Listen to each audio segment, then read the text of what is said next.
G'day legends and welcome back to another real-time install. I'm Jono from Thermaltake Australia, and in today's video we're going to do a real-time install of an SSD. I'm in desperate need of upgrading from my 250 gig SSD that I've had in here since the beginning of time. Finally upgrading to a 960 because I definitely need a lot more space. Picked this up from Tech in the Black Friday sales and deals.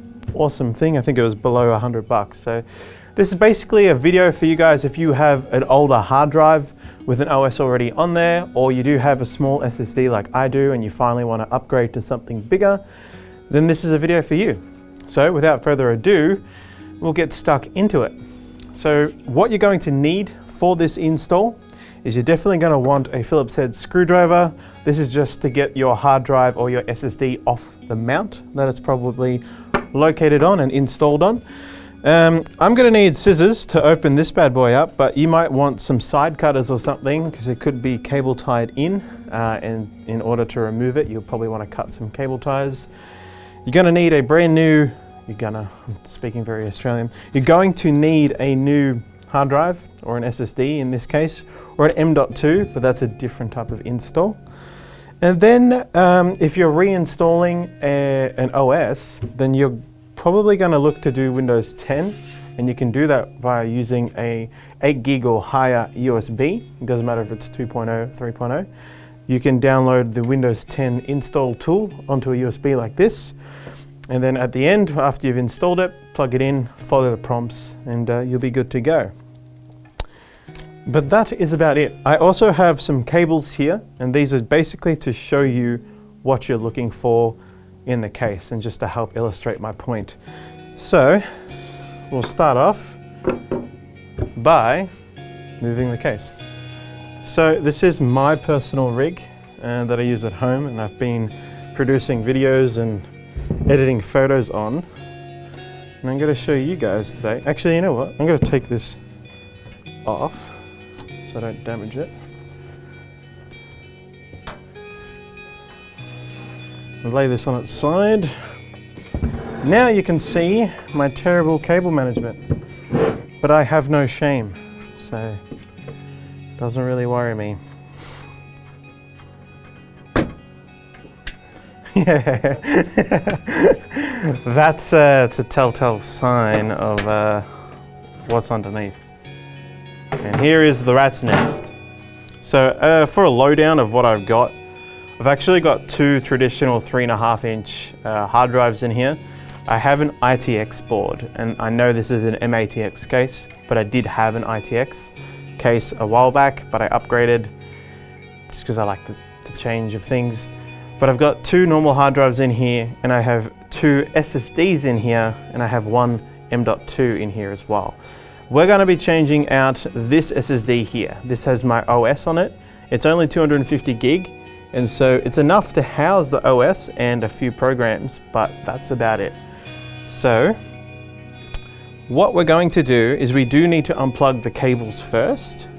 And so what you're looking for, and to make it easy, is there are two that are plugged into the SSD. So you've got this SATA data cable. So one side's plugged into your motherboard, into a SATA port, and one plugs into your SSD or hard drive directly. So we're looking for one of those. And we're also looking to unplug one of these guys, which is a SATA power cable. And this end is normally connected, or it is connected to your power supply. And this side is going to be the one that connects to your SSD. So I'm going to remove them, and they're actually just over here. So pull that out, and we'll pull the SATA power cable out if we can. There we go. So they're both removed, pretty straightforward. Now, the SSD is mounted on this little caddy system, which is really cool, and most cases have it nowadays. To undo it, we're going to remove this Phillips screw. It's captive, I think, so it stays in there. And then this side here is actually on a hinge. So if we tilt that up to a certain degree, it can pull away. And it's as simple as that. Now, on the back, you'll see that I've done a dodgy job. I've only used 2 screws, but that's all we're going to need to undo it. I actually don't know, I don't think it includes hardware with an SSD. It actually comes with your case. So I have definitely lost them along the way. So we're just going to unscrew these. Be careful with these, you can easily damage the threads.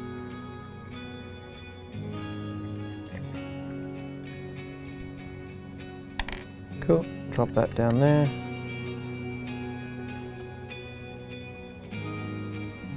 Yep. I'm gonna need a smaller screwdriver because I think this one is a little bit too big. Ooh, I wish I had one on hand here. Alright, in that case, I'm just going to go ham. So, put enough force into it. There we go. Cool beans.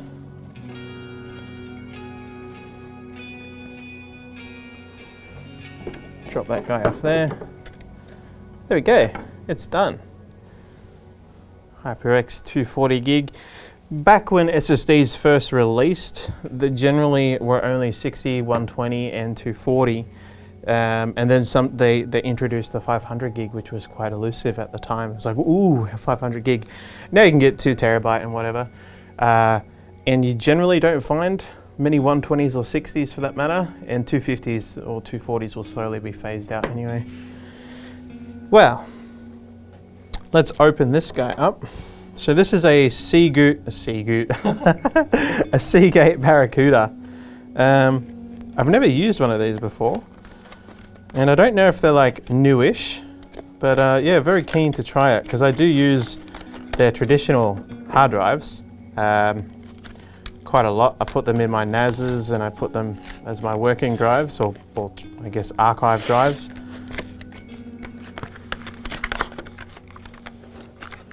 So yeah, all right, we'll take that guy out. So nice, it's so light. It's actually like way lighter than that thing. This thing is there anything in here? It's incredible. Chuck that over there. All right. So just remembering the orientation, we want to make it so that these are obviously not going to be obstructed by a screw like that. So this is the way we'll install it. Bring it back here.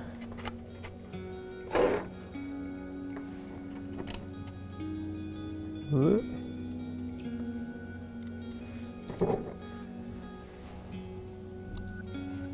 Cool little trick is to like go backwards with your screw thread. That way it actually like corrects itself before going forward.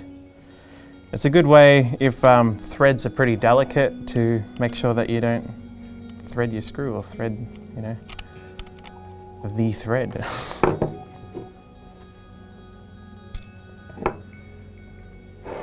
Whoop, come back here.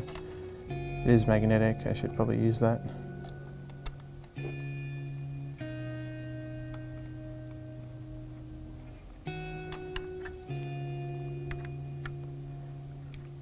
There we go. Pretty straightforward with that one. It's in. If you're a normal human being, you'd use another 2 screws, but I don't have them on hand, so I won't. But yeah. Now, the way that like this rat's nest works is it's actually easier for me to put this in first and then put the cables in.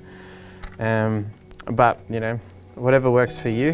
So I'm just going to pop that back in here. Put this on the side here.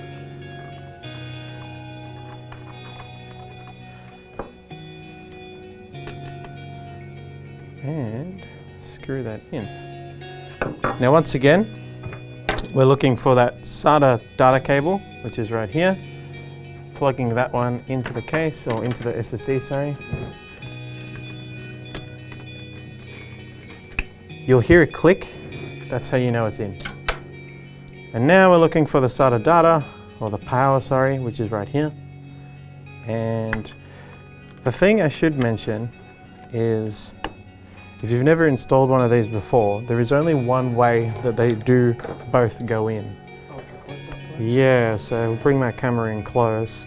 Basically, you'll notice that it's an L shape, and so there's only one way they will go in, which is cool, just makes things easier. So if you're feeling like it's not going in, just double check the orientation and it matches the way that it's lining up with the SSD.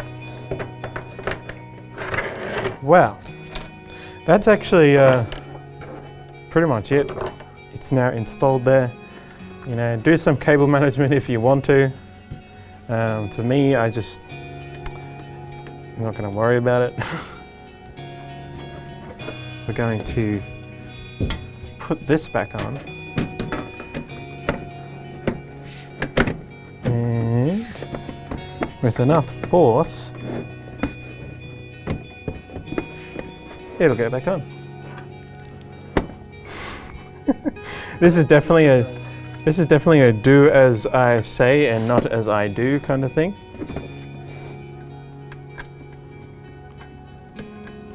The other question you may have as well is, okay, so if I've taken out the SSD that has the OS on it, how can I boot up my PC, or what happens in that instance? Is anything going to work? So that is why you will make sure that you have a bootable USB with Windows 10 on it, and you have it in a USB port. Preferably actually not one of these ones up here on the I/O. It's a little bit easier and a little bit better. These still work generally, but I just find it a little bit more peace of mind if you put it into the back of your motherboard. Normally there's actually USB 2.0 headers in there. Go for that. USB 2.0 is super compatible with pretty much every USB out there. So it's always an easy way to be sure it's going to work. So what you do is you plug your Windows 10 USB into, the back of your motherboard, power your PC on, and it'll actually bring up the prompts for you. Because you don't have an OS to boot from, it won't boot from the OS. It'll actually, your motherboard will automatically detect the USB as a bootable drive. And yeah, you hit enter when the menu prompt comes on, and then just follow the Windows 10 steps to install it. And that's it, you'll be done. So that there is how to install or reinstall an SSD and how to upgrade from a hard drive to an SSD.